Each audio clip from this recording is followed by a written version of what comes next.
Okay, so we're actually just on a little drift by Koyukit Sound, integrated multi-trophic aquaculture site. So we've got a favourable breeze here today, and we thought we'd just do a little drift by of the farm so you can get a view. So right in front of us here is the black bobbers. Each one of these has a 40-metre line of kelp extending at 5-metre depth all the way back to the sea system, which is a scallop handling or shellfish handling design created by Sea Vision Group, a company that this farm is a part of. And so you can see it's a little hog there. The sea tram that's sitting on it moves up and down the scallop cages, which are 40 feet wide. Well, now they are. The tram used to be 50 feet wide, and hopefully I'll show you some photos of the modifications that we did to cut it from the original 50 feet down to 40 feet, all on water. In the background there you've got the grading system. We're presently grading our first crop of black cod. I'm just going by this float here, and Dave McKergan, assistant manager here, is the boat tender. So the compressor over there is for running the uplift system for grading, of course. So the sea tram has got gantries on both sides and hand crank winches, which enable you to pull the whole scallop cage up into the air. And there's other footage on that on my website. It's a neat little unit, but very heavy. Maybe built out of aluminium, it might be really good. So every 2 meters, extending off the cages of fish over there, and at the outside of the integrated system we have kelp to pick up the ammonias. So that's what those black floats are. We're just looking back to the house here. So just coming up beside us here is a float that Dave and I developed. It's basically a double wide walkway, and right underneath we had 6 of these in total. Those are carboys, we call them, but they've got a different name. But they're 1,000 litre containers for shipping liquids, and they're ideal for flotation. So we have a manifold there, and what we had to do, and what we did do, was when we had to cut the sea tram over there from 50 feet down to 40 feet, which was quite an act. Of course, we didn't do the welding and cutting. That was done by Marine Construction out of Vancouver. Greg was the lead man on that, and it was a very interesting project, and we'll put some footage on, or at least photos, and maybe a little bit of footage on that whole. Actually, there's probably going to be a lot of footage on the building of that whole system. However, we were tasked with floating that 50-foot behemoth, making it so that we could cut it in half, or at least cut, I think it was 10.5 feet out of it, and then keep it stable while we re-welded the whole beam sections back together, the main beams, so that it was 40 feet now, and I'll show you that, like I say, on some still photos at the end of this video. So that unit moves up and down the system, and you can put your shellfish in there. Neat idea. New walkway and flotation idea, although I think really probably bigger flotation even still would be needed. The tram itself is fairly heavy, as you can see, but a great idea. It's research and development farm, and in research and development not everything goes well the first time. In the background there, the poles behind the cages are for bringing up our experimental cages of cucumbers, sea cucumbers, and we're tracking, or at least Lucy Hanna from DFO is the lead scientist on it, is tracking growth rates with and without fish feces or fish above them. we have a bunch of controls over here, black floats over there, and they have a bunch of cages as well with sea cucumbers in, and they're the controls. So we're late May here, and we're probably 3 weeks off harvesting the kelp. If we look further down the sound here, we're looking out towards Fair Harbour in Kayukit, and we're actually at Surprise Island, which is that island right there. So I'll make this, unless you want to tie off, Dave, I wonder. Oh no, we're alright.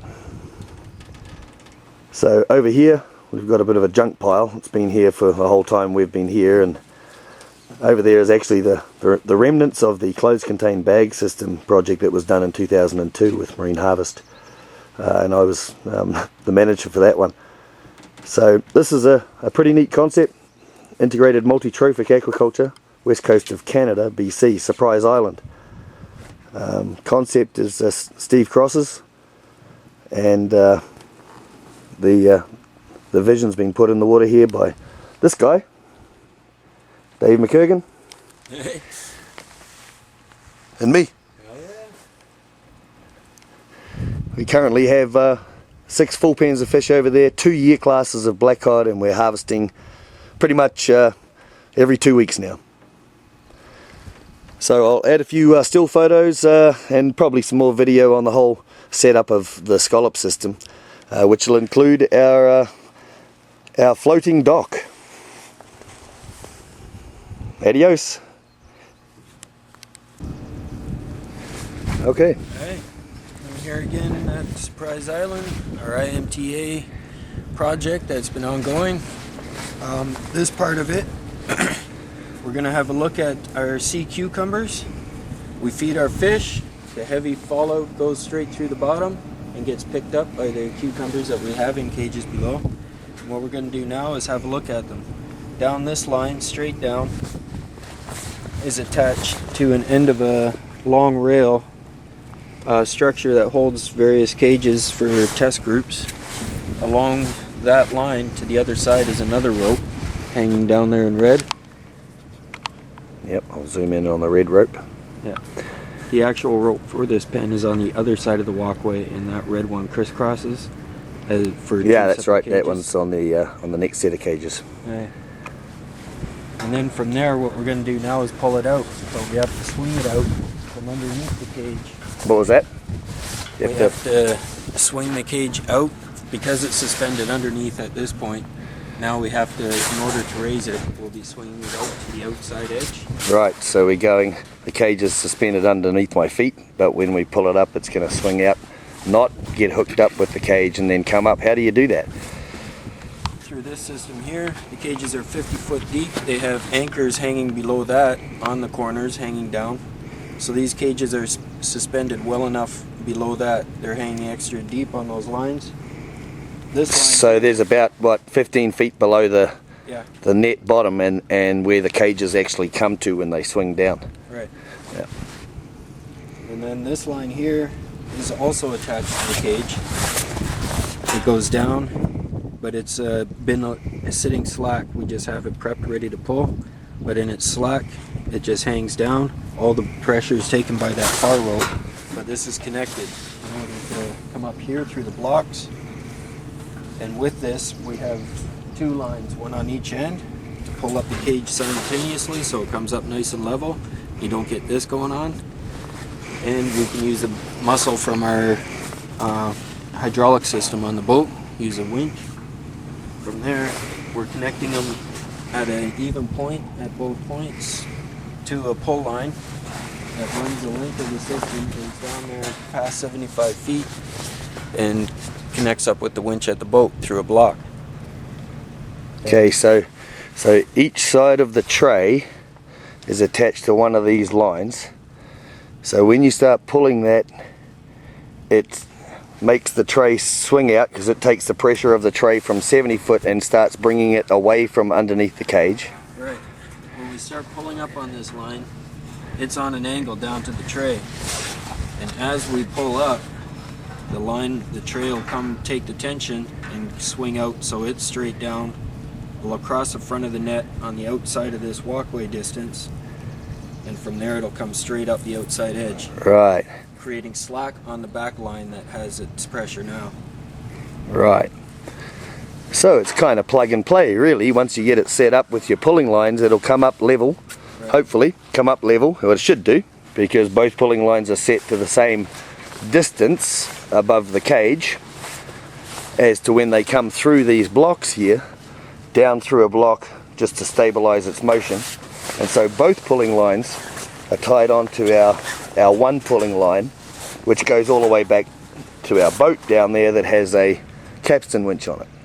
The reason you want to set the boat up so far away is so that you don't have to run knots through your capstan winch to achieve the full 70-foot pull. So our walkway is a bit of a mess. We're in the process of grading, but we wanted to have a look at these cucumbers below this pen, because as you can see, this pen is empty now, and we'll next look at probably the cucumbers under here and get rid of these ones and move them to where the fish behind me are going to end up, which is back underneath this pen. So we'll show you how this thing winches up, and Dave's going to go down and run the winch down there. And my main job when Dave's winching is to give him hand signals as to up and down, and make sure everything's coming up nicely and not hooking up on anything. Of course, Dave can stop as soon as I drop my hand. So right here we have this red line is actually the tail end of the tensioning line for the cage beside me, and that's because the lines going down under the water need to cross in order to keep the tension on the cage so it hangs nicely under the water. So the one that we're pulling actually is suspended on this line, and therefore the outside edge of the tray is 1 meter, or the width of this walkway, away from the side of the net at depth. And the experimental tray that we're pulling right now, and these are only experimental ones, have different densities and studying the growth rates of the cucumbers. They're only an oyster tray wide, but they extend the full length. So I'll give Dave the hand signal down there, and he'll start winching. As you can see, the tension's coming up. Now, of course, you don't want to be in the bites, so you stay well away from the bites, don't get in the bites, and you just watch to make sure that everything's coming up slowly and well. So Dave's going nice and slow with the pull, mainly because, as you'll see when the trays come up, they're actually made out of aluminum with sharp edges, which, by the way, I didn't have any involvement in the design. I'm just the operational production guy, so equipment comes out to us and we put it in as best as we can. In a way it was good, because it makes you really think about, okay, keeping this thing away from the cages as it raises and lowers, and how do you do that? So I'm going to carefully go away from the bite, through and up here, and give you a view all the way down the system. Now there's some fouling on these ropes because they hang in the water always. Now the weight from where the cages were suspended, i.e. this rope, is now beginning to go slack. Very slack.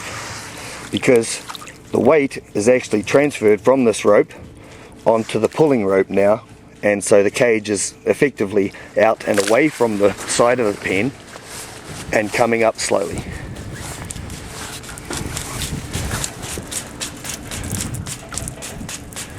So nice and slowly does it. We're in the springtime, so we've got a bit of kelp and a bit of algal growth on our ropes.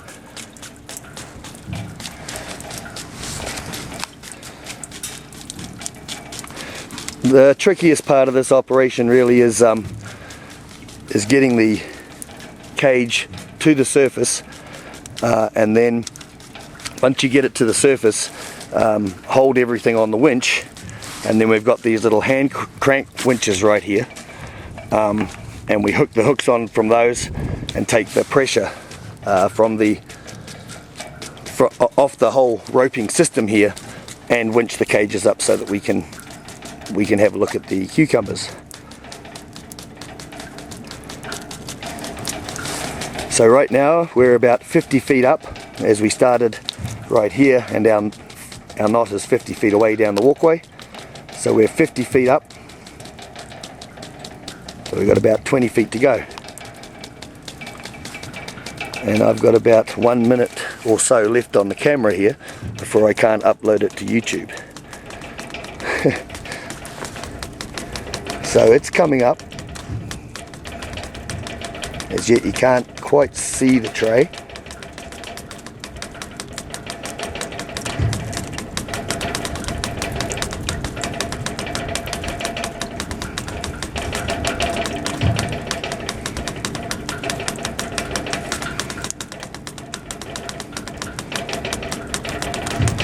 The starfish coming up on here.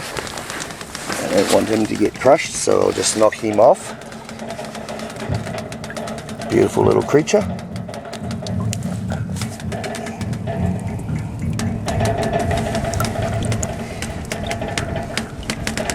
So if we follow him down, we may see the cages coming up. I haven't in time.